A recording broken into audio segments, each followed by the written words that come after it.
At my grandson's graduation, my daughter pulled me aside and whispered, "Please don't embarrass us today." I looked down at my old brown jacket, the one my late wife had mended by hand, and understood what she meant. It looked cheap. My cane made me look fragile. And her husband's family was sitting in the front row, dressed like people who had never worried about a $900 car repair. Then my son-in-law smiled and said, "Just stay quiet, Mateo. This is Rowan's day." So I sat in the back of the gym with a folded card for my grandson in my pocket. I had helped raise that boy after school. I had paid for things nobody in that room knew about. But that afternoon, I was treated like a stain on the family picture. Then the principal stepped onto the stage and said, "Mr. Mateo Damian, would you please stand? Welcome to Final Act Revenge.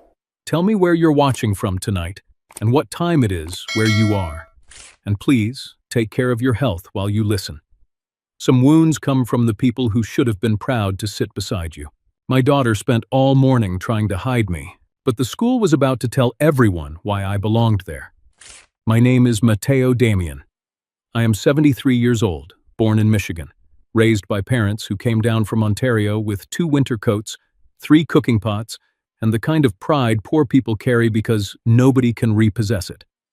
I never became a doctor, never wore a suit for a living, never had an office with my name on a glass door. For most of my life, I worked around school buses in Kalamazoo.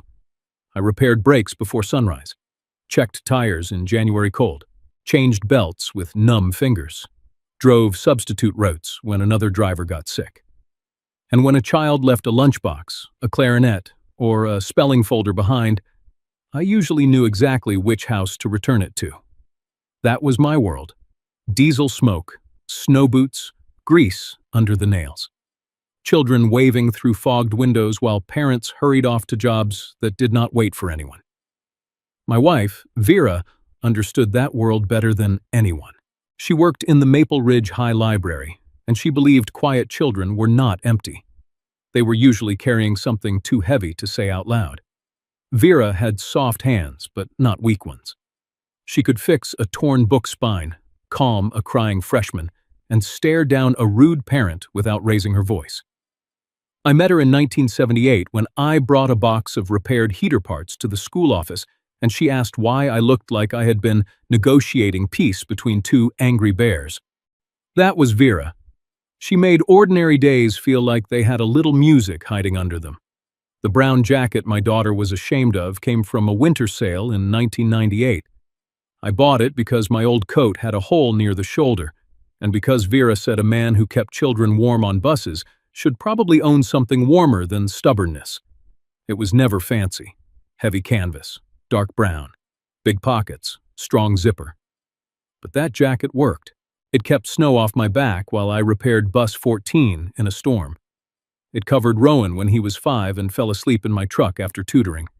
It held bus keys, lunch receipts, cough drops, folded notes from students, and once, a tiny toy dinosaur. A second grader swore was for emergency courage. In 2008, the left sleeve tore while I was changing a frozen belt behind the bus garage. I was going to throw it out. Vera took it from my hands like I had insulted an old friend. "Don't throw away something just because it did honest work," she told me. Then she stitched the sleeve herself. The thread did not match perfectly. I loved that most. There is still a small, uneven patch inside the cuff where her thumb pressed the fabric flat. And in the inside pocket, there is a second line of stitching she added after the pocket ripped from carrying too many envelopes. I used that pocket for thank you letters from students. Vera said a man should keep proof that kindness happened, especially on days when his own family forgot. When Rowan was little, he spent many afternoons at our house because Brielle was building her career and Paxton was always between meetings. I picked him up after school, made grilled cheese badly, listened to him explain science projects I barely understood, and drove him to tutoring when math started scaring him. He used to run to my truck before I even parked. "Grandpa, did bus 14 survive today?" "Barely," I'd say, "but so did I." He would laugh like I was the funniest man alive. Children are generous that way before adults teach them embarrassment. After Vera died in 2020, the house changed. So did Brielle, not all at once. At first, she called often, brought casseroles, asked if I was eating. Then Paxton's world crept in more and more. Donor dinners, clinic events, polished family photos, people who judged shoes before sentences. Brielle began correcting little things. "Dad, maybe wear something nicer next time. Dad, don't tell the bus garage story tonight. Dad, Paxton's colleagues don't need every detail." I told myself she was stressed. A father can excuse almost anything when he is afraid the truth will make him lonelier. But 1 week before Rowan's graduation, Maple Ridge High called me twice. I missed both calls while fixing a neighbor's lawnmower. When I mentioned it to Brielle, she waved it away. "It's probably just another donation request, Dad. Don't worry about it." So I didn't. That was another mistake, because Maple Ridge was not asking me for another donation. They were trying to stop someone from putting Vera's name in the wrong hands. The night before Rowan's graduation, Brielle invited everyone to dinner at an Italian restaurant on the west side of Kalamazoo. She said it would be simple. That was the word she used. Simple. By the time I arrived, I could already tell simple had been dressed up until it barely recognized itself. White tablecloths, low candles, a private room in the back, a printed menu with Rowan's name at the top in gold lettering. I stood near the entrance for a moment, holding a small wrapped box in one hand and a card in the other. Inside the box was my old school bus badge. Not expensive, not impressive. But it was the badge I wore for years while driving substitute routes, checking winter tires, and making sure children got home through lake-effect snow. I wanted Rowan to have it before he left for college. Not because I wanted him to become a bus mechanic, because I wanted him to remember that honest work does not become small just because other people stop looking at it. Brielle saw me first. Her smile tightened before her arms even opened. "Dad," she said softly, "you made it." Made it? Like I was an unexpected package that arrived damaged but still technically on time. She kissed my cheek quickly, then glanced down at my jacket. Just one glance, but daughters do not know how loudly they can wound their fathers without speaking. "You're wearing that?" she whispered. I looked at my sleeve, at Vera's uneven stitching near the cuff. "Yes." Brielle lowered her voice further. "I thought maybe you'd wear the gray coat I bought you." "The one that still has the tags on it?" "It looks nicer." "To who?" She didn't answer. That told me enough. Across the room, Paxton stood beside his parents, laughing with a man I recognized from a school board newsletter. Kellen Moore, local advertising owner, school board member, the sort of man who shook hands like cameras might appear at any second. Paxton waved me over, but did not introduce me right away. That was the first thing I noticed. He introduced Brielle as our communications expert. He introduced Rowan as our future Michigan State man. He introduced his parents with their full titles, including his father's retired partnership at a law firm. Then he looked at me. "This is Mateo." Just Mateo. No father-in-law, no Rowan's grandfather, no man who picked the boy up after school for 12 years. Just my name, left sitting there by itself. Kellen gave me a polite smile that didn't know where to land. "Nice to meet you." "You too," I said. Paxton added, "Mateo worked with the school district transportation side for years." Transportation side? I almost smiled. That was a clean way to say he thinks I smelled like diesel. Brielle touched my arm quickly. "Dad, your seat is right over here." She led me toward a smaller table near the service door. Not separate enough to be obvious. Not included enough to be accidental. There was one chair beside a stack of extra napkins and a narrow aisle where servers passed with trays. I looked at the main table. Rowan sat there between Paxton's parents and Brielle. A place card marked Kellen Moore sat across from him. There was no card with my name. Brielle spoke before I could ask. "We had to keep the seating balanced." Balanced. That word did a lot of work that night. It balanced Paxton's family in the photos. It balanced Brielle's image in front of school people. It balanced me right out of the center of my grandson's celebration. I sat down anyway. Older men learn to sit through pain if making a scene would hurt a child they love. Rowan saw me from the main table and lifted his hand. "Hi, Grandpa." His smile was real. Small, but real. I started to stand. Paxton's voice cut in smoothly. "Rowan, come here for a picture with your grandparents." I stood halfway before realizing he meant the Reedleys. His parents moved around Rowan immediately, arranging themselves under the wall lights while Brielle adjusted her son's collar. I sank back down. The wrapped bus badge felt heavier in my hand.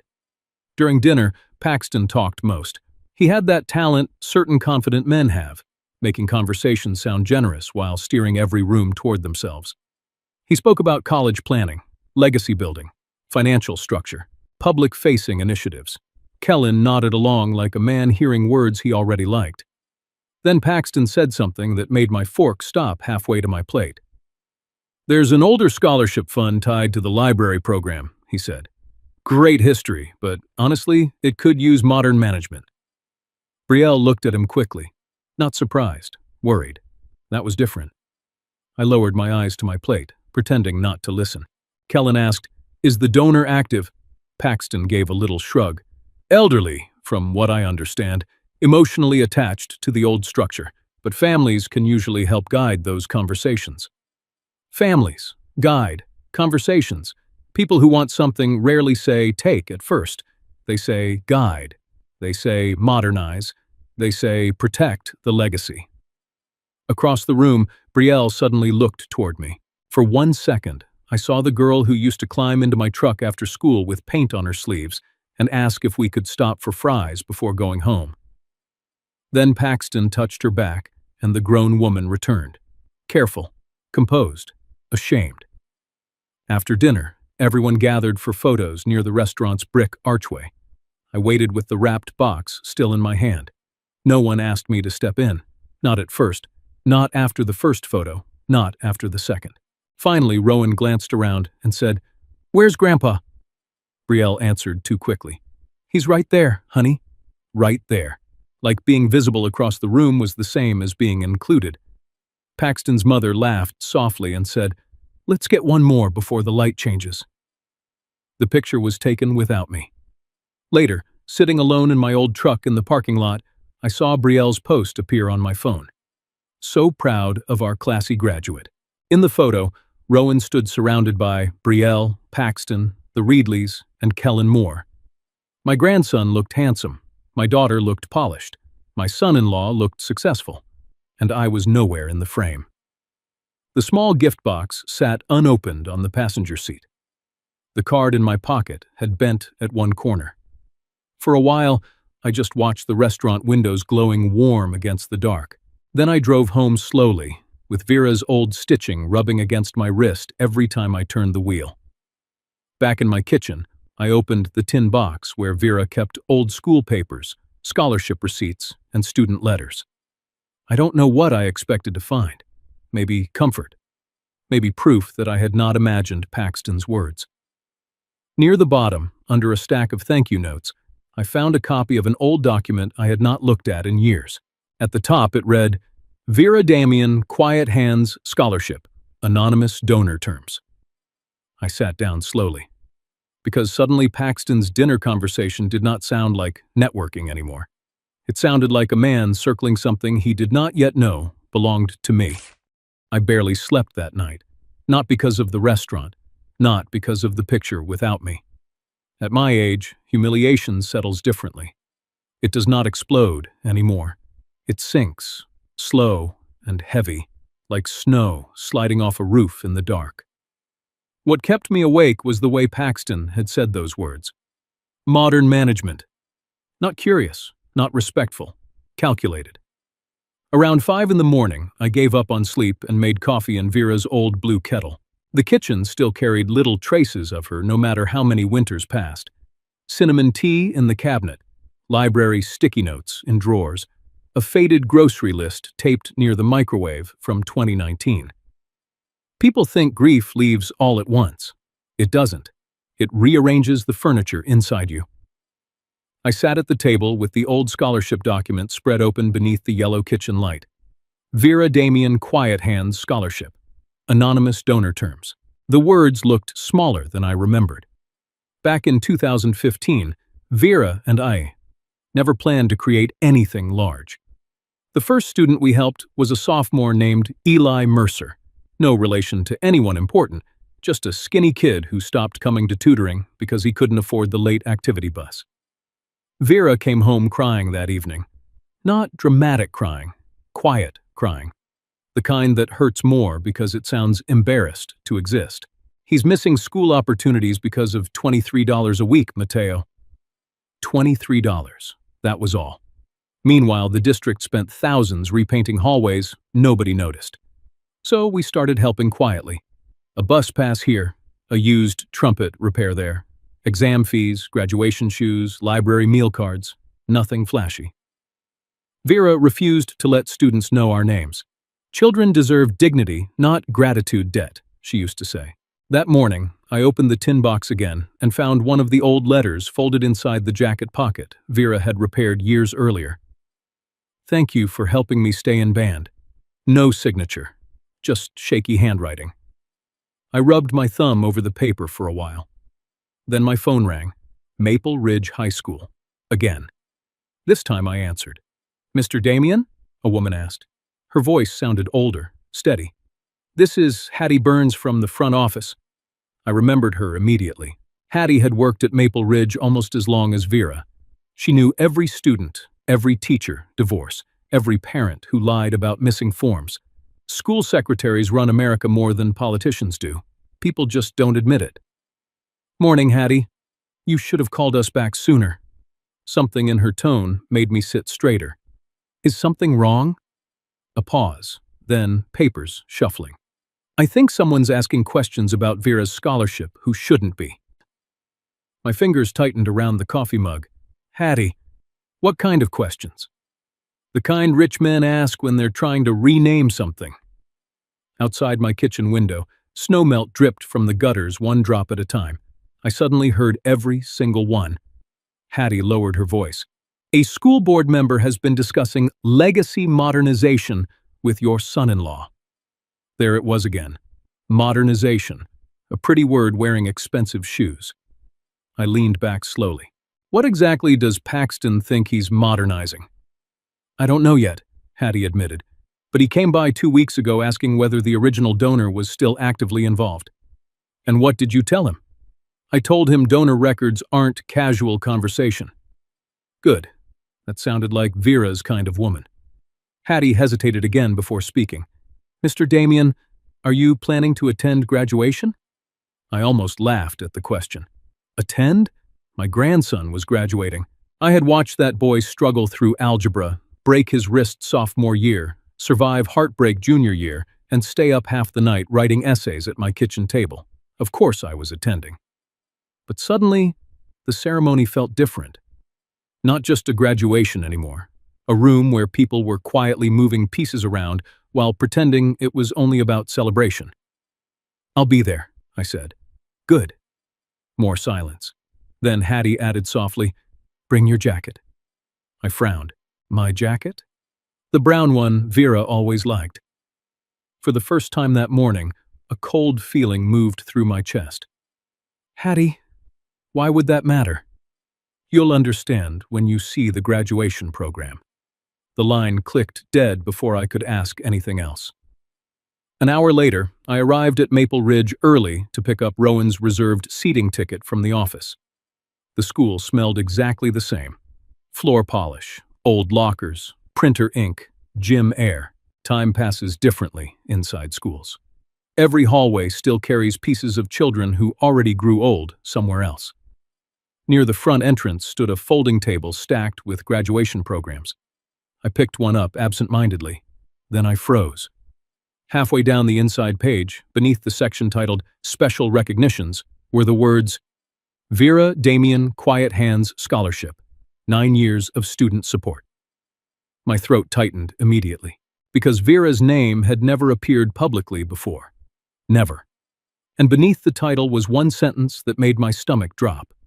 Presented in partnership with the Maple Ridge Educational Legacy Initiative. I stared at those last 3 words for a very long time. Educational Legacy Initiative. That sounded exactly like Paxton. Clean, professional, dangerous. Then I heard Brielle's voice behind me. "Dad, why are you looking at that?" I turned slowly, and the expression on my daughter's face told me she already knew something was about to happen. Brielle's face changed the second she saw the graduation program in my hands. Not panic, something quieter. The look people get when a lie they hoped would stay organized suddenly starts breathing on its own. She walked toward me quickly and lowered her voice before anyone nearby could hear. "Dad, you weren't supposed to see that yet." "Yet." I folded the program carefully. "See what?" "The scholarship section." I watched her eyes instead of her words. Parents learn that trick early. Children stop telling the truth with their mouths long before they stop telling it with their faces. "Why is Vera's name printed publicly this year?" I asked. Brielle crossed her arms. "It's just part of a new school initiative." "There's that word again." She sighed immediately, already irritated that I was making something inconvenient instead of simple. "Dad, not everything is suspicious." "No," I said quietly. "Only the things people start hiding." A teacher passed us carrying rolled-up banners for the ceremony. Brielle waited until he disappeared down the hallway before speaking again. "Paxton's been helping the school organize donor visibility, that's all." Donor visibility, another polished phrase. Funny how wealthy people rename things when they want ownership to sound generous. I looked back down at the program. The words Educational Legacy Initiative sat beneath Vera's scholarship, like someone had quietly slid a stranger's last name onto her grave. "When did this start?" "A few months ago." "And nobody mentioned it to me?" Brielle hesitated. That hesitation hurt more than if she had lied smoothly. "Dad, you haven't exactly wanted to be involved in public things since Mom died." There it was. Not cruel enough to sound cruel. That's how family damage usually works. It arrives wearing concern. I nodded slowly. "So, Paxton stepped in for me." "That's not what I said." But it was. Across the lobby, Rowan appeared near the auditorium doors, wearing his Navy graduation gown halfway zipped. The second he saw me, his face brightened. "Grandpa!" He came over fast and hugged me before Brielle could reposition the moment. "You came early. Wanted to make sure they hadn't graduated you without permission." He laughed. Same laugh from when he was little. For 1 second, everything felt normal again. Then Paxton entered the lobby beside Kellen Moore. Both men stopped briefly when they noticed the program in my hand. Tiny moment. Easy to miss. But I saw it. Paxton recovered first. "Mateo," he said warmly. "Good to see you." Warm men are sometimes the coldest ones in private. Kellen shook my hand again, though this time he looked slightly less comfortable. "Big day," he said. "For Rowan," I answered. Paxton smiled. "And for the school, too. We're trying to bring some new energy into community partnerships." Community partnerships. Another phrase dressed to hide fingerprints. I asked lightly, "Does Vera's scholarship need new energy?" Paxton chuckled like we were discussing weather. No, it's just about making sure these programs survive long-term." Survive? Interesting word. The scholarship had survived 9 years already without him. Before I could answer, Hattie Burns appeared from the office hallway carrying a stack of folders against her chest. She stopped the moment she saw us grouped together. Hattie was in her 60s with silver hair, reading glasses on a chain, and the kind of expression school secretaries develop after decades of watching adults behave worse than teenagers. "Mr. Damian," she said immediately, "could I borrow you for a moment?" Paxton answered before I could. "We were actually discussing the initiative." Hattie didn't even look at him. "I wasn't asking you." I almost smiled. She led me into the front office where old attendance binders still lined the shelves. The room smelled like coffee, printer toner, and dust warmed by old heaters. Hattie shut the door behind us. Then she exhaled slowly. "That man talks like a brochure." "Which man?" "You know which one." I sat down across from her desk. "Hattie, tell me plainly what's going on." She studied me for a moment before opening one of the folders. Inside were printed emails. Not donor agreements, not legal documents, just enough to show direction. Paxton had been emailing Kellen Moore for weeks. Subject lines: legacy transition concepts, community branding opportunities, scholarship visibility expansion. I felt tired just reading them. Hattie slid one page closer. Paxton had written, older scholarship structures often struggle because original donors resist modernization. Another line beneath it: family members can help guide emotional conversations toward sustainable outcomes. I stared at the page. Family members, meaning Brielle. Hattie removed her glasses. Mr. Damian, I don't think Paxton knows the full donor structure yet. Then what does he know? That Vera helped start it, that money came through your household, and that the board thinks there may be larger expansion opportunities. I leaned back slowly. Expansion, modernization, visibility. All these expensive words circling around children who once only needed bus fare and winter boots. When did schools start sounding like marketing firms? I muttered. Hattie snorted softly. Around the same time rich parents started treating gymnasiums like networking events. That one almost made me laugh. Almost. She handed me another paper. This one showed a draft proposal title: Quiet Hands Educational Legacy Program. Vera's name gone completely. Just erased. Like the woman who spent 20 years quietly helping frightened children deserved to become a slogan with cleaner branding. My chest tightened so sharply I had to look away. Hattie noticed. She wouldn't have liked this. No, I said. She wouldn't. Outside the office window, I could hear graduation rehearsals beginning in the gym, folding chairs scraping the floor, teachers calling names alphabetically, a trumpet warming up badly somewhere down the hall, life moving forward while old things got rewritten behind closed doors. Hattie lowered her voice again. Principal Vale wanted to tell you herself before the ceremony. Tell me what? That some people on the board think the scholarship should become more public-facing. There it was again, public-facing. As if kindness only mattered once photographed properly. I rubbed the inside cuff of my jacket where Vera had sewn the fabric years ago. The uneven stitching pressed against my thumb, steadying me. Hattie watched the gesture quietly.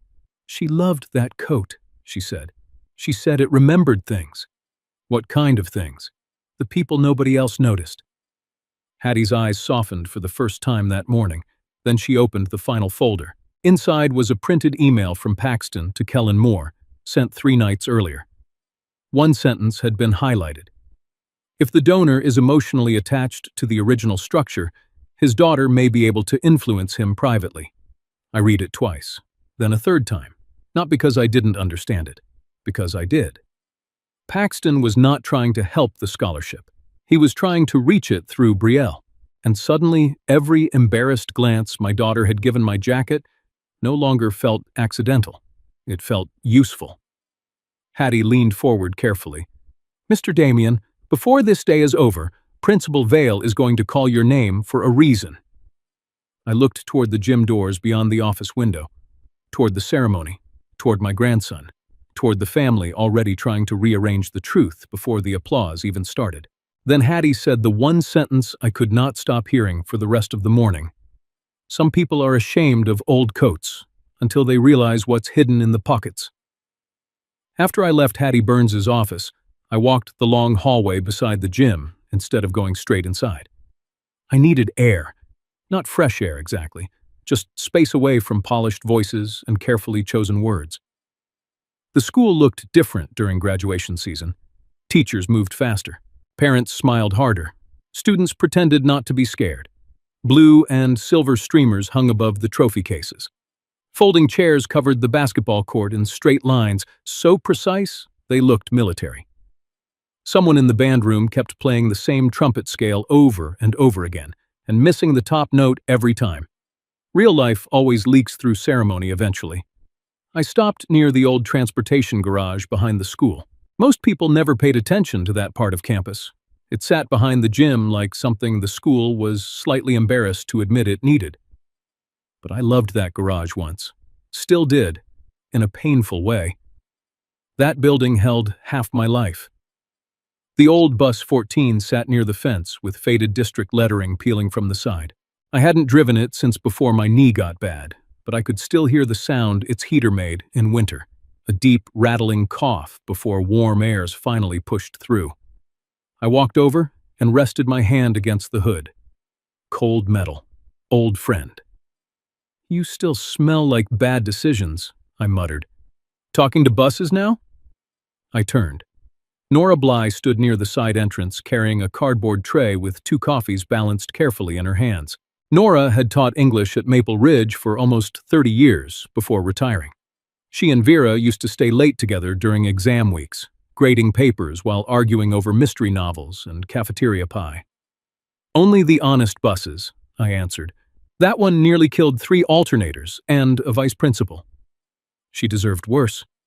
Nora laughed softly and handed me one of the coffees. She looked at my jacket immediately, not judgmental, just remembering. "Vera loved that thing. She repaired it more than once. She repaired you more than once, too." That landed quietly. Nora leaned against the fence beside me. She'd hate what's happening inside. "You know about that? This town runs on whispers and school employees, Mateo. Of course I know." The wind pushed loose snow along the pavement in thin white lines. Nora took a careful sip before speaking again. "Paxton's been charming the board for months." I stared toward the gym doors. For the scholarship? For the image attached to it. There was the difference. Important difference. Children mattered to Vera. Image mattered to Paxton. Nora continued. "People like him don't usually understand quiet generosity. They think if kindness isn't branded properly, it's being wasted." I almost smiled at that. "Sounds exhausting." "It is." She nudged my arm lightly. "But dangerous, too." A maintenance worker rolled a ladder through the side hallway nearby. Graduation music drifted faintly through the gym wall, life continuing while conversations quietly sharpened underneath it. Nora lowered her voice. "He wants to turn the scholarship into a flagship community initiative." "Flagship," I repeated. "That's the word he used at the planning luncheon." I rubbed my jaw slowly. Every phrase sounded like it had been washed in expensive soap before entering the room. Legacy initiative, community visibility, modern donor structure. Not one sentence about frightened students trying to afford exam fees. Not one. Nora studied my face for a long moment. "You're angry." "No," I said automatically. "Yes, you are." I looked back at bus 14, at the rust near the wheel well, at the cracked mirror I used to mean to replace. When Vera died, I promised myself I wouldn't become a bitter old man. That's not what this is. Then what is it? Nora answered without hesitation. You built something quietly. Now someone wants to wear it publicly. That sentence sat between us a while. The worst part was she was right. Not entirely about the money. The scholarship was never enormous. Some years Vera and I barely managed the extra support ourselves. One winter we postponed replacing our own washing machine because a student needed emergency housing assistance after his mother got evicted. Vera said clean clothes could wait. Kids shouldn't have to panic alone, she told me. That was how she measured wealth. Not by what stayed in your house, by what left it. My phone buzzed suddenly. Rowan, you here already? I smiled before answering. Always. Old people arrive early so we can complain about parking. 3 dots appeared immediately. Grandpa, sorry about dinner last night. The smile faded a little. Before I could reply, another message came. Dad says the scholarship stuff might get weird today. I don't know what that means. I stared at the screen. There it was again. Scholarship, not hidden anymore. Whatever Paxton was planning had already reached Rowan, and I hated that most of all. Children should never feel tension wrapped around gifts meant to help them. Nora noticed my expression. What happened? Rowan knows something's wrong. That boy loves you. I know. Then trust that. I nodded slowly, but trust becomes complicated once shame enters a family, especially inherited shame, the kind that teaches children to measure human value by appearances before they're old enough to understand what sacrifice looks like. Footsteps approached across the pavement. Paxton. Even from a distance, He moved like a man used to rooms opening for him automatically. Perfect coat, polished shoes, phone in one hand. He smiled the second he saw Nora and me together. "There you are," he called. Funny phrase. Not hello, not how are you. There you are, like I had wandered off from somewhere supervised. Paxton stopped up beside us and adjusted his cuff. "Principal Vale's looking for family members before the ceremony." Family members. Interesting choice now. Nora excused herself almost immediately, but before leaving she squeezed my shoulder once. Quick and quiet. A reminder. Paxton waited until she disappeared before speaking again. "She's protective of old systems. People usually protect things they respect." He gave a patient smile. "Mateo, nobody's trying to erase Vera." "Then why remove her name?" I almost asked it aloud. Instead, I said, "What exactly are you trying to build?" "A future." "For who?" "For the students, for the school, for the community." Everything sounded noble when spoken slowly enough. Paxton slipped his hands into his coat pockets. "The Quiet Hands Fund has potential beyond small private donations." Small private donations. 27 students helped. Bus passes, tutoring, graduation fees, laptop repairs. Small. I looked directly at him. "You keep talking like the scholarship belongs to people who discovered it yesterday." His jaw tightened for half a second, barely noticeable. Then the polished expression returned. "Legacy programs survive by evolving." "No," I said quietly. "Some survive because the wrong people never touch them." Silence. Real silence this time. Even the wind seemed to stop moving for a moment. Paxton smiled again, but it no longer reached his eyes. "Brielle worries about you, you know." That caught me off guard. She thinks public conflict would be hard on Rowan. There it was. The pressure point. Not anger, not shouting, concern. Weaponized concern. I suddenly saw the shape of the whole thing. Paxton was not planning to force anything loudly. He was counting on embarrassment. Counting on Brielle wanting peace badly enough to persuade me, quietly. Family guidance. Emotional conversations. The phrases in the email finally sounded alive. Inside the gym, applause erupted briefly during rehearsal. Paxton glanced toward the doors. "We should head in soon." I didn't move. Neither did he. Then he said one sentence that settled deep into my bones like cold rain. "People respect stories more when they're presented professionally." Professionally. As if Vera's kindness needed a better suit before it deserved survival. Paxton walked away before I answered. I stood beside bus 14 a while longer, with the coffee growing cold in my hand. Then my phone buzzed again. Another message from Rowan. "Grandpa, if something weird happens today, please don't leave early." I stared at the screen for a very long time, because if Rowan already felt the tension pulling through the adults around him, then whatever Paxton had started was no longer staying inside board meetings and polished conversations. It had reached my grandson, too. By the time the graduation ceremony began, the gymnasium was full enough to feel warm. Parents fanned themselves with programs. Cameras flashed every few seconds. Grandmothers leaned into aisles trying to wave at children who were pretending not to see them. The Maple Ridge Band played too loudly. The trumpets still missed notes. That made me feel strangely better. Perfect events usually hide ugly things underneath them. Messy ones feel more honest. I sat near the back exactly where Brielle wanted me. Not beside the Reedleys, not beside Rowan, not beside the board members, close enough to attend. Far enough not to affect the photographs. My brown jacket rested across my knees. I kept touching the inside pocket without thinking. The stitched seam Vera repaired years ago pressed softly against my fingers like a pulse. Rowan sat with the graduating class near the front of the gym floor. Every few minutes, he glanced backward, searching for me in the crowd. Each time I lifted my hand slightly. Each time, he relaxed. Children do that when they still need to know somebody safe stayed in the room. Principal Vale stepped to the podium shortly after noon. Tall woman, gray hair, calm voice. I had always liked her because she spoke like a teacher instead of a politician.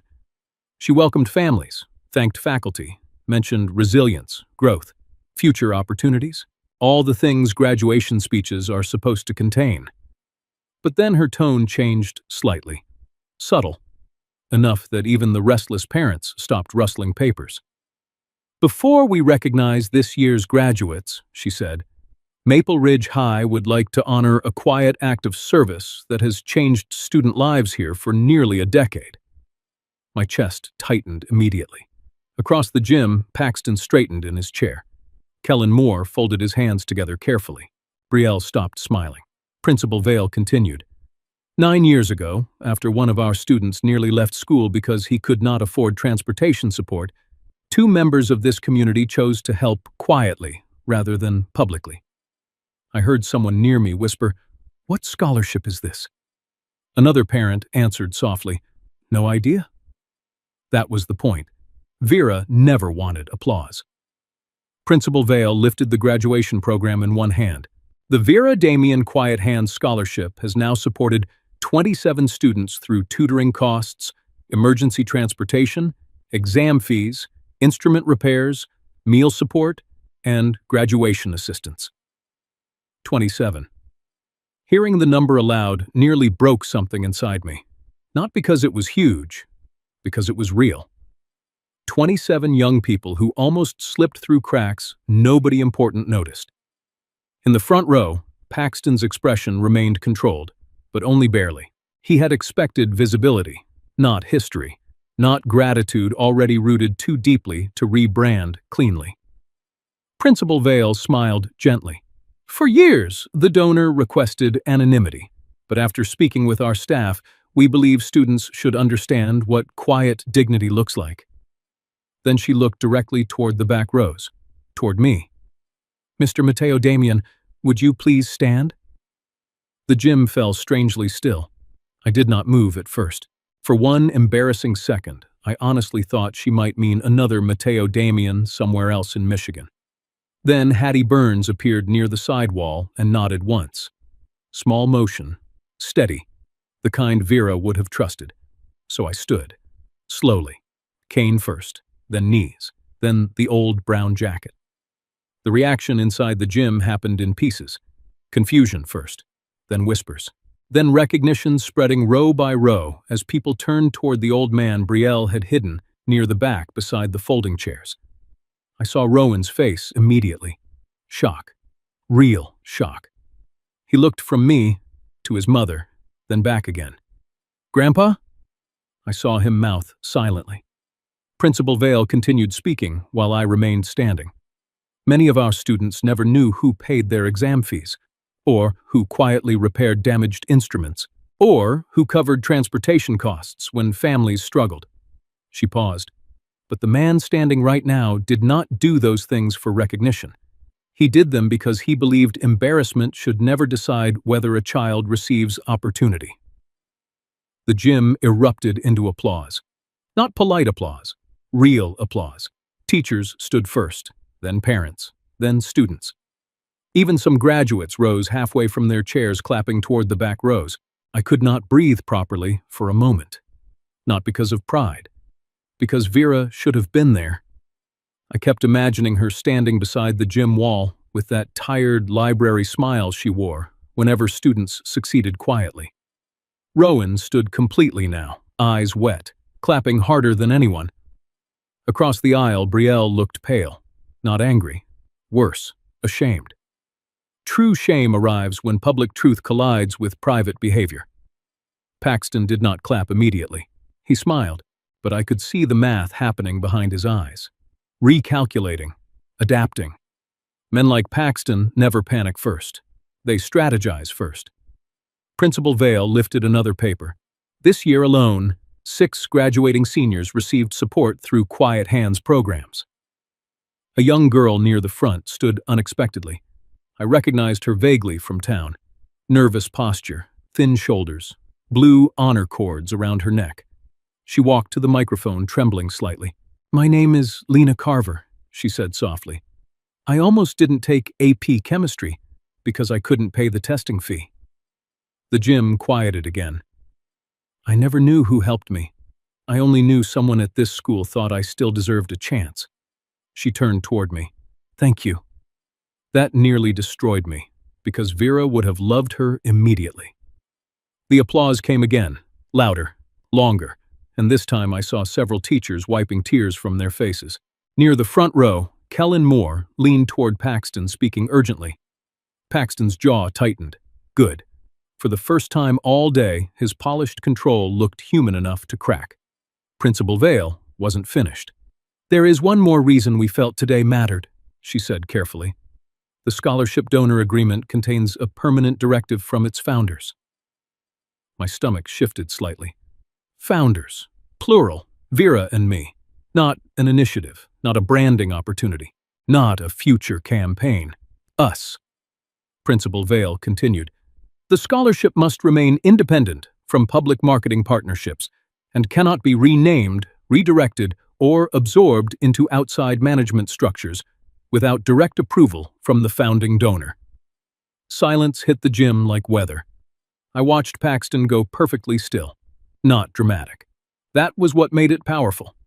He suddenly understood something horrifying. The old man in the cheap jacket was not standing outside the scholarship. I was the wall protecting it. Kellen's expression changed too. Fast. Board members smell legal complications quicker than smoke. Brielle looked at me again. This time, not with embarrassment, with realization. Painful realization. Like she had suddenly remembered every small correction she made about my coat, my stories, my hands, my voice, while standing inside a legacy built quietly by those same hands. Then Rowan did something nobody expected. He left his graduation seat, right in the middle of the ceremony. Principal Vale paused, startled, as my grandson crossed the gym floor in front of everyone. Paxton whispered sharply, "Rowan," but the boy kept walking, straight toward me, 18 years old, graduation gown half open, face red from crying too hard in public. When he reached me, he hugged me so tightly my cane nearly slipped. "You paid for kids to graduate?"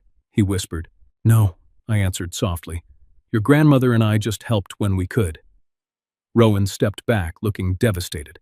"Why didn't Mom tell me?" I glanced toward Brielle. She could not meet either of our eyes. The gym remained completely silent now, except for cameras clicking somewhere near the aisles. People were no longer watching a ceremony. They were watching a family split open under the weight of truth. Principal Vale cleared her throat gently. "Mr. Damian, Maple Ridge would like to formally thank you." I started to answer, but before I could speak, Paxton suddenly stood up, and the look on his face told me he was about to try taking control of the room back, before it slipped away completely. For a moment, after Paxton stood up, nobody in the gym moved. Not the students, not the teachers, not even the restless little brothers kicking folding chairs near the back rows.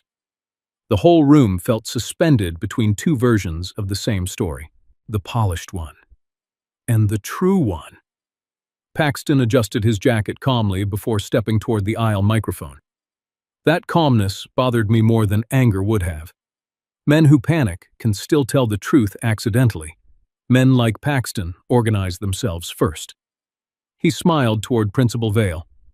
"This is obviously an emotional moment for everyone," he began smoothly, "and we're all grateful for what Mateo and Vera contributed over the years." Contributed, like we sponsored table decorations at a fundraiser.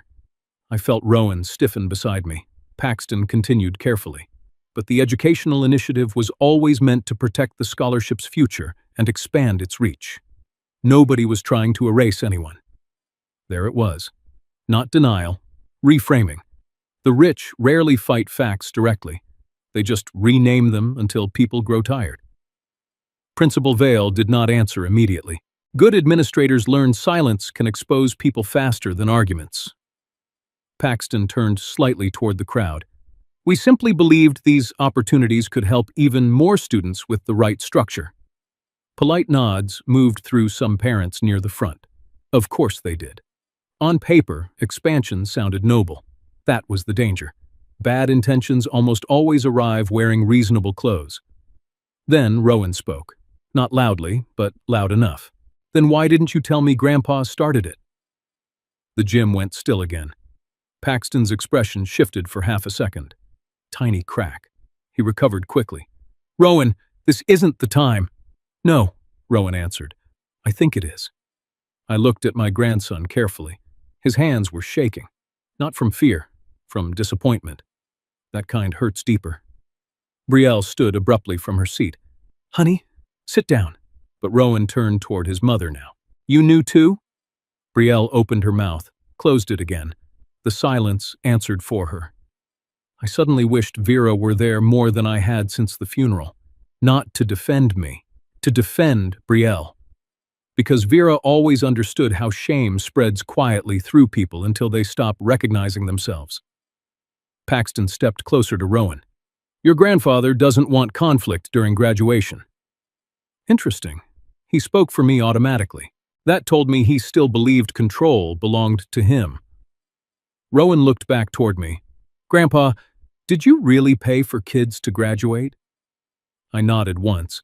Sometimes your grandmother and I helped when schools couldn't. How many? 27. The number hit him hard again. 18-year-old boys still believe 27 lives sounds enormous. Honestly, maybe they're right. Paxton exhaled slowly through his nose. We're turning a personal family matter into public theater.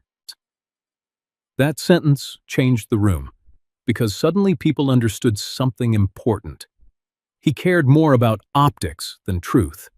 Hattie Burns crossed her arms near the sidewall like a woman already done pretending patience. Principal Vale stepped toward the microphone again. With respect, Mr. Reedley, the school chose to recognize Mr. Damian because students deserve to understand where support came from. Paxton smiled tightly. And support also requires sustainability. There was that word again. Sustainability. As if kindness from working people becomes unstable until wealthy people supervise it.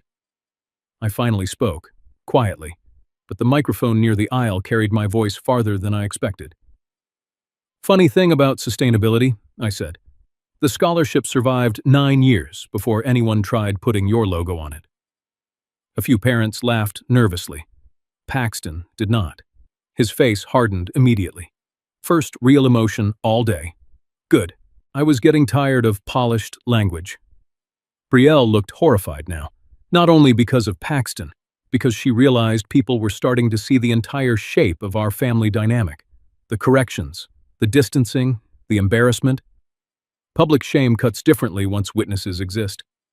Principal Vale attempted to guide the ceremony forward. Perhaps we should continue honoring our graduates. But Rowan interrupted softly. Grandpa, why do you still wear that jacket? The question caught everyone off guard. I looked down at the brown fabric across my arm, the repaired cuff, the worn zipper, the faded sleeve edges Vera once stitched under yellow kitchen light. Then I answered honestly. Because your grandmother touched this jacket more times than anyone else alive ever touched me. The entire gym went silent, even Paxton. I continued slowly. She repaired it when I couldn't afford another one. She stuffed notes into the pockets. Student letters, too. Every rip in this coat reminds me we survived something. Brielle's eyes filled suddenly. There, finally. The girl she used to be pushed through the woman she trained herself to become. For 1 second, I saw my daughter at 14 wearing oversized paint-stained sweaters, while Vera braided her hair before school. Then the moment vanished again. Because shame does that too. It opens doors briefly, then slams them shut once pride notices. The ceremony eventually resumed, but the room never fully settled afterward. People kept glancing toward me during speeches, toward the jacket, toward Paxton, toward Brielle. Stories had shifted places inside their heads. And once that happens publicly, families never return completely unchanged. After the diplomas were handed out, everyone flooded toward the gym floor for photographs. Phones everywhere. Flowers everywhere. Teachers hugging exhausted parents. I stood near the bleachers waiting for Rowan, not pushing forward, not claiming space. Old habit. Then I saw Brielle, gathering Rowan and the Reedleys beneath the school banner for family photos. Again, no gesture toward me, no invitation, just movement organizing itself around appearances automatically. I watched quietly while photographers adjusted angles and Rowan forced exhausted smiles. Paxton placed one hand lightly on Rowan's shoulder, like a campaign photo. "Perfect," someone said. Perfect. The ugliest word in modern families, because perfect usually means somebody invisible paid the price for it. I started turning away. Then Rowan suddenly looked up. His eyes searched the crowd until they found me standing near the bleachers holding the small wrapped box I still had not given him. Everything on his face changed immediately. "Wait," he said. Nobody listened. Another photo started. Flash, smile, adjust. Paxton's mother straightened Rowan's collar again. The wrapped gift box felt strangely heavy in my hand. So did the bouquet of blue flowers I bought quietly that morning from a grocery store near my house. $8.90. Cheap flowers. But Rowan's favorite color when he was little. No one had noticed them once. I looked down at the bouquet, at the unopened gift, at the family picture continuing without me. Then something inside me finally gave out. Not rage, worse, exhaustion. The deep kind older people carry when they suddenly realize they have spent years trying not to inconvenience people already comfortable hurting them. I walked out of the gym alone. Outside, the afternoon air felt colder than before. I sat inside my truck without starting it. The blue bouquet rested untouched on the passenger seat beside Rowan's wrapped bus badge. Inside the gym, applause and music still echoed faintly through the walls. I stared through the windshield for a long time.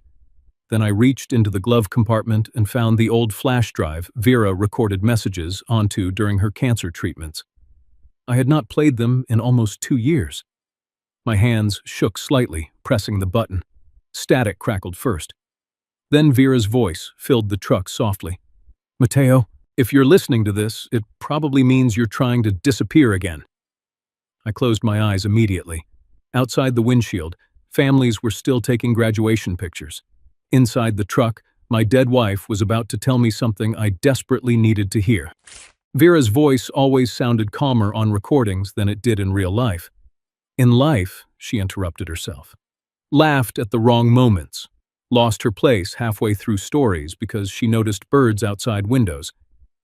But on those recordings, her voice carried the softness people discover only after accepting they may not have much time left. Static crackled once more through the truck speakers. Then she sighed gently. "Mateo, if you're listening to this, it probably means you're trying to disappear again."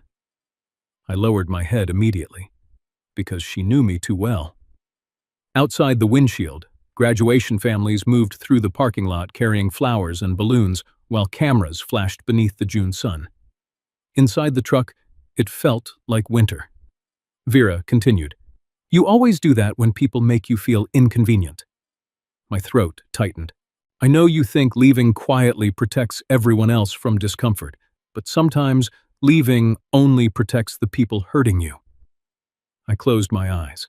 For a moment, I could almost see her sitting beside me with library receipts scattered across her lap and tea cooling forgotten near her elbow. Then her recorded voice softened further. "And if this has something to do with the scholarship, listen carefully." Scholarship. Even dying, she somehow saw trouble coming before I did. "We created quiet hands for children who already feel invisible. Promise me, nobody turns it into a performance." I pressed one trembling hand against my mouth. Outside, Rowan stepped through the gym doors, searching the parking lot. I watched him through the windshield but didn't move yet. Vera continued speaking. "People who truly help children rarely need microphones, Mateo." Then a pause, long enough to hurt. "If someone ever tries to use our work to make themselves look important, protect the students first, not the adults." The recording clicked softly and ended. Silence filled the truck. Not empty silence. The kind packed with unfinished love. I sat there a long time staring at the steering wheel while the blue grocery store bouquet rested beside Rowan's unopened gift. Then someone knocked gently on the passenger window. Rowan. His graduation gown hung half open, and his tie was crooked now. Good. Children should look slightly messy after emotional days. I unlocked the door. He climbed inside without speaking immediately. For a while, we just sat together, listening to distant cheering from the parking lot. Finally, Rowan looked at the bouquet. You bought those for me? Blue was your favorite color when you were 6. It still is. That nearly broke me again. He picked up the wrapped box carefully. What's this? Open it. He tore the paper slowly and stared down at the old bus badge in confusion. It's your transportation badge? Retired transportation badge, I corrected. He laughed weakly through red eyes. Then he turned it over in his hands more carefully.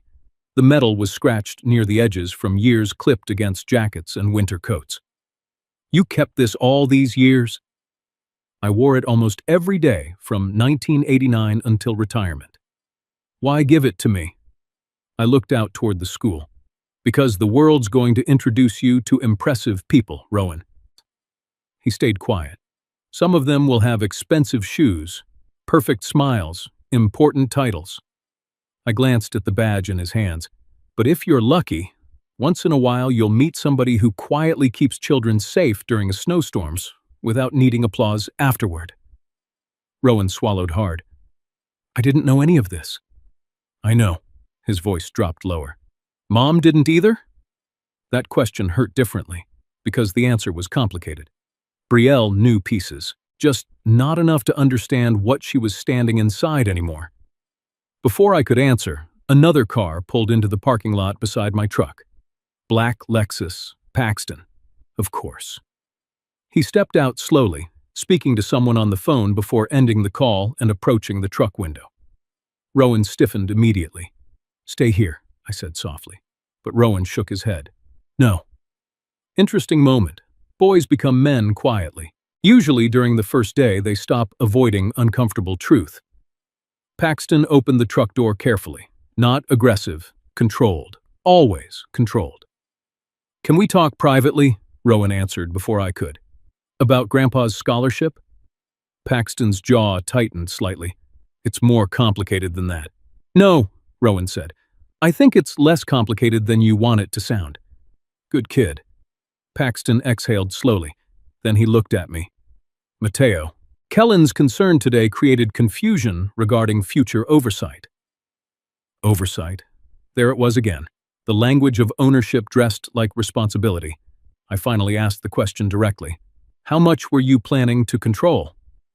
Paxton hesitated. Small mistake. Hesitation exposes ambition faster than greed. We were discussing broader community partnerships. With Vera's name removed? His eyes shifted once toward the gym. Not denial. Confirmation. Rowan looked stunned. You wanted to rename Grandma's scholarship? Paxton answered too fast. We wanted something more scalable. Scalable? I almost laughed. Poor children needing bus passes had become a scalability discussion. That was modern America in one sentence. Then Paxton made his biggest mistake. He stopped talking to me like family. He started talking to me like a problem, requiring negotiation. Mateo. Emotionally attached founders sometimes resist growth opportunities. I stared at him. Founder. Singular now. Not family, not father-in-law, not Rowan's grandfather. Founder. Objectified into paperwork language because paperwork language feels easier to manage. Rowan looked horrified. You sound like you're pitching a business deal. Paxton rubbed his forehead briefly. I'm trying to protect long-term viability. No, I said quietly. You're trying to place your hands on something already respected, so people confuse borrowed dignity for earned character. That landed. Hard. For the first time all afternoon, Paxton looked genuinely angry. Not loud angry, cold angry. Men like him rarely yell. They calculate consequences first. You think this is about ego? I think you like standing beside things that make people clap. Silence. Then footsteps approached quickly across the parking lot. Brielle. She stopped beside the truck, breathing unevenly. Her mascara had smudged slightly beneath one eye. Good. Real emotion finally survived longer than her composure. "Rowan, get back inside," she said immediately. "No." She looked toward me next. "Dad, please don't do this today." Interesting phrase.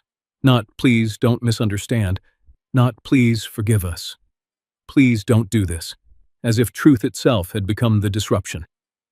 I stepped out of the truck slowly, cane pressing into the pavement. The afternoon sun hit harder outside. Around us, families continued celebrating, completely unaware our conversation was tearing open years of hidden rot. I looked at Brielle carefully. "When were you going to tell me Paxton planned to remove your mother's name?" Her face collapsed slightly. Not fully, just enough. "I didn't think it would happen that way." "What way?" "The board proposal," she whispered. Proposal. So there really was one. There it was. Not suspicion anymore. Proof. Paxton immediately stepped in. It was preliminary discussion only. But Brielle had already said too much. I watched panic move across her face as she realized it.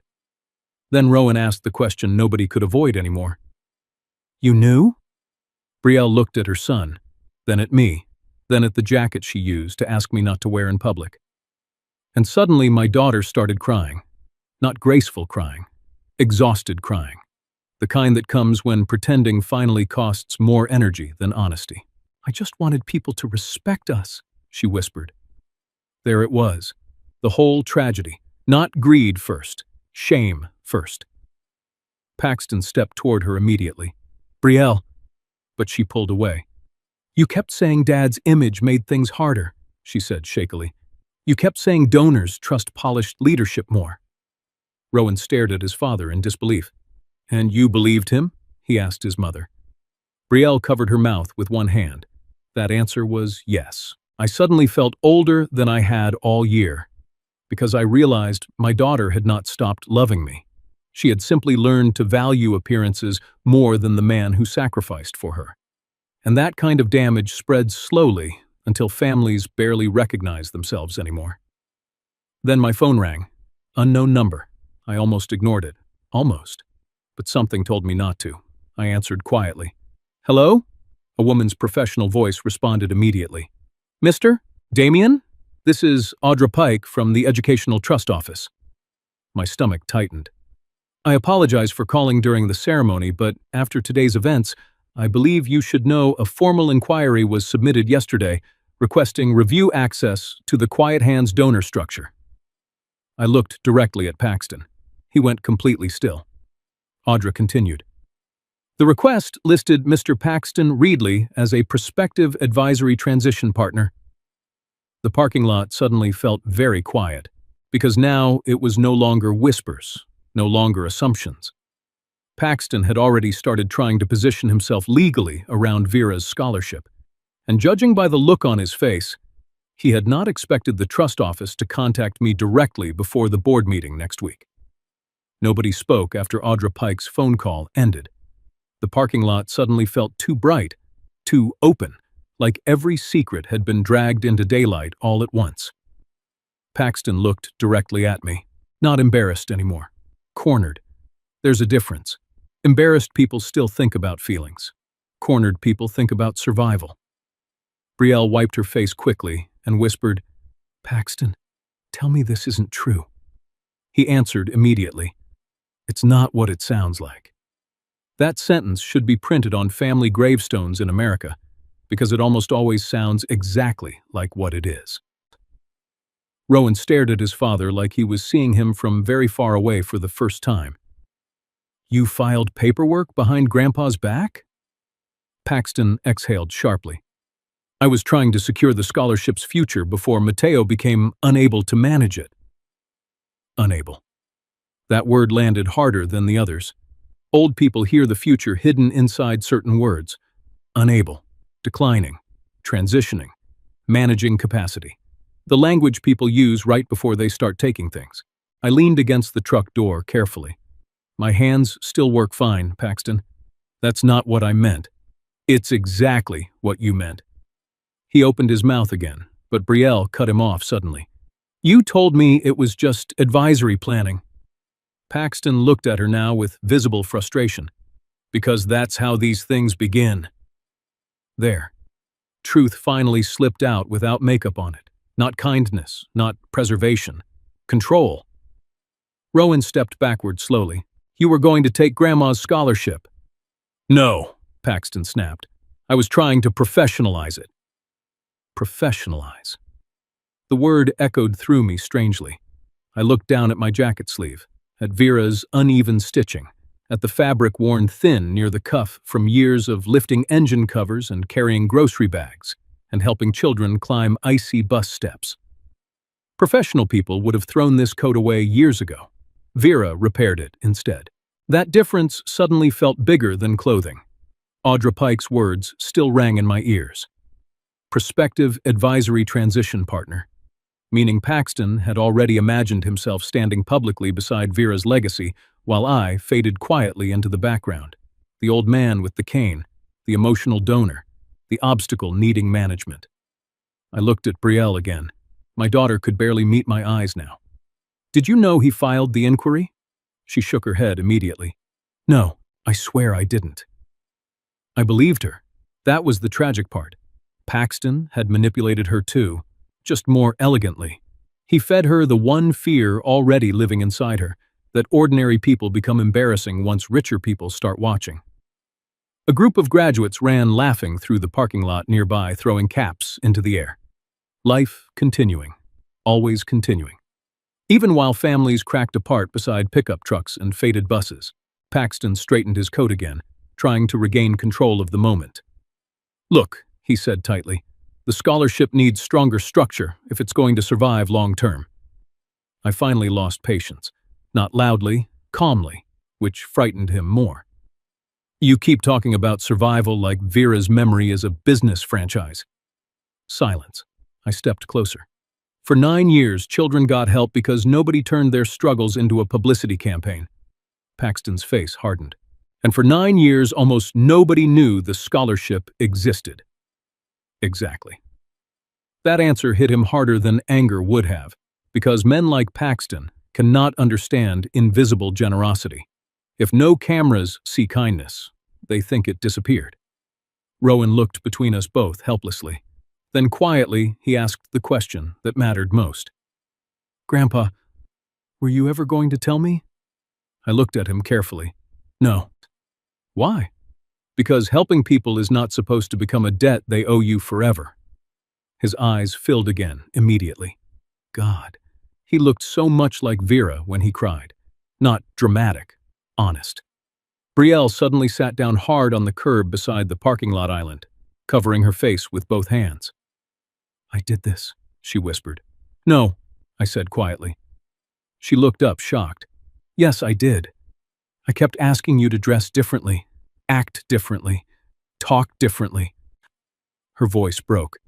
I made you feel small. There it was. Finally spoken aloud, not hidden beneath polished words anymore. I walked toward her slowly. My knee hurt with every step. Age makes forgiveness physically tiring sometimes. I know why you did it, I told her. Brielle shook her head through tears. No, you don't. Yes, I said softly. You were afraid people would judge where you came from. That hit her immediately, because it was true. Paxton watched the exchange silently now, realizing the room he controlled earlier no longer existed. Not after truth entered it. I sat carefully beside Brielle on the curb. My father worked steel shipments near Windsor, I said quietly. He smelled like oil and cold weather every day of his life. Brielle listened silently. When I was 12, I used to wish he wore nicer clothes too. She looked at me slowly. I hated when other kids saw his lunch pail. The confession seemed to shock her. I thought successful people looked clean all the time, I continued. Then I got older and realized clean hands often means somebody else carried the heavy things. Tears rolled down her cheeks harder now. I'm sorry, Dad. Not fixed, not healed, but real. That mattered. Behind us, Paxton finally spoke again. So, what happens now? Interesting. Not how do we repair this, not how do I apologize. What happens now? business language even at the edge of collapse. I stood back up carefully and faced him. Now? The afternoon wind moved lightly across the parking lot. Students shouted somewhere near the football field. A graduation balloon drifted loose into the sky. Now the scholarship stays exactly where Vera left it. Paxton folded his arms. That's emotional thinking. No, I answered. It's protective thinking. Then I reached into my jacket pocket and pulled out the folded donor agreement copy.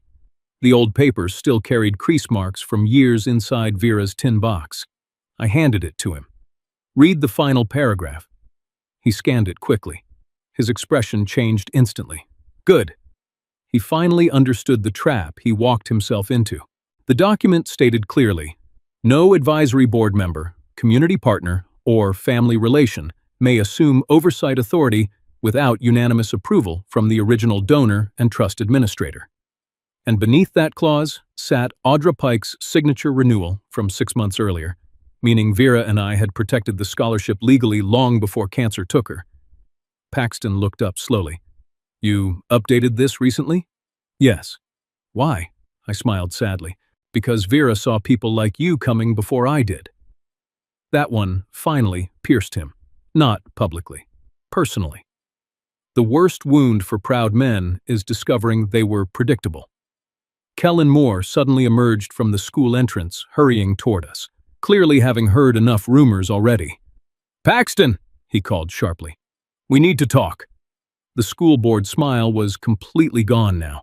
Kellen looked nervous. Very nervous. He glanced at the donor agreement in Paxton's hand and immediately understood liability had entered the conversation. Board members love publicity. They hate documentation. Kellen lowered his voice urgently. The trust office contacted Principal Vale. Paxton's face darkened. And? They're freezing all restructuring discussions immediately. There it was. The whole thing collapsing in real time. No dramatic explosion. No screaming courtroom. Just powerful people quietly backing away once consequences appeared. I looked toward the school gym one last time. Parents still taking photographs. Teachers hugging graduates. Children stepping toward futures they did not yet understand. And suddenly, I realized something important. The scholarship was never the real fight. Respect was. The right of ordinary people to remain visible in a country obsessed with polished success. Rowan walked over slowly, holding the old bus badge against his chest. Grandpa, can we take a picture together? I looked at Brielle, at her ruined makeup, at her lowered eyes, at the shame finally cracking open into something human. Then I looked at Paxton, standing alone now. Perfect coat, perfect shoes. Nothing left protecting him except silence. And for the first time all day, I realized I no longer needed revenge nearly as much as he needed consequences. 3 months after Rowan's graduation, summer settled over Kalamazoo slowly. The kind of summer where old men sit outside hardware stores drinking weak coffee while teenagers pretend they invented loud music. Life looked normal again from the outside. But families rarely return to exactly who they were after truth finally speaks out loud. The school board quietly canceled every discussion connected to Paxton's legacy initiative 2 weeks after graduation. Kellen Moore resigned from the advisory committee shortly afterward. No scandal, no dramatic newspaper headlines, just careful distance.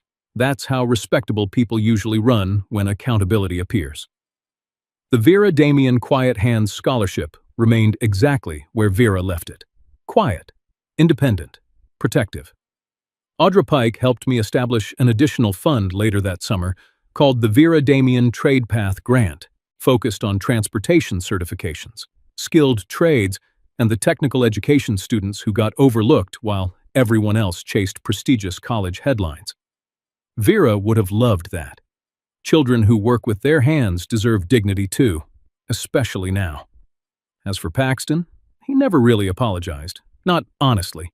He sent long emails about misunderstanding intentions and emotional overreactions, the kind of messages written by people trying to sound reasonable enough to escape consequences.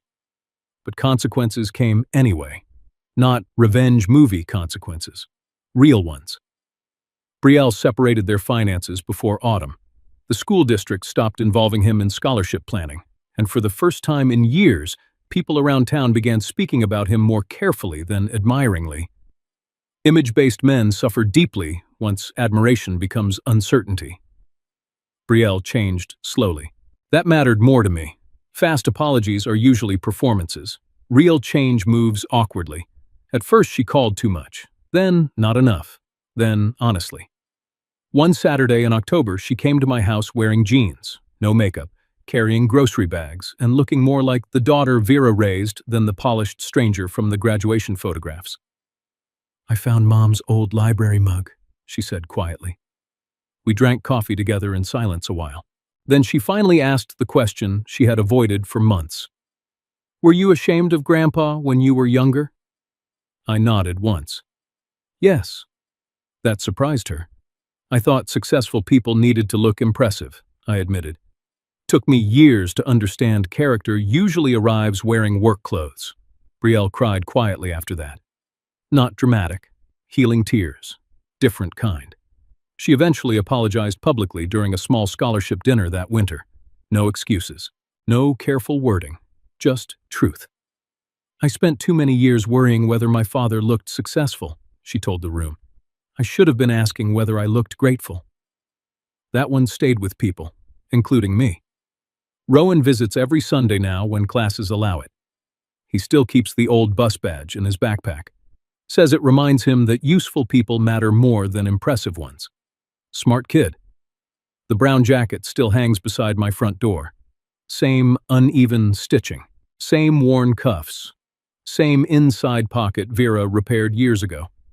Sometimes Rowan jokes that the thing belongs in a museum. Maybe it does. Not because it's valuable, because it survived. That's different. And maybe that's the lesson I learned too late. America teaches people to admire polished lives, big houses, smooth words, professional smiles. But some of the best people you will ever meet smell like engine oil, carry old lunch coolers, wear repaired coats, and quietly help others without needing their names printed on banners. Don't wait until those people are old and tired before recognizing their worth. And don't confuse embarrassment with superiority.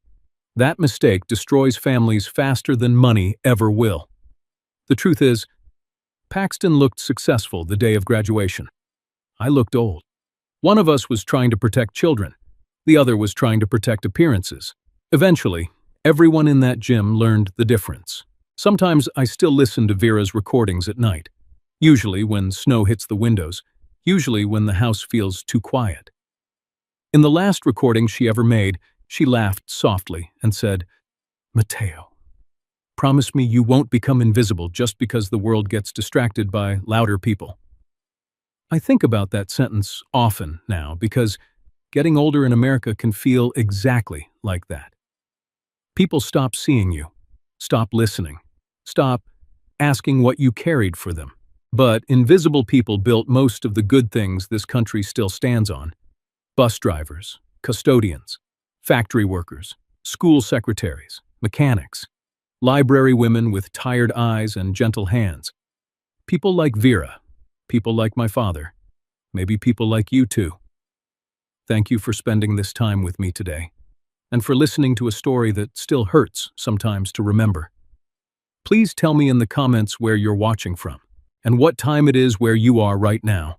And if this story touched you even a little, don't forget to subscribe to Final Act Revenge. Another story is waiting for you on your screen right now. And maybe YouTube already knows which one your heart needs next.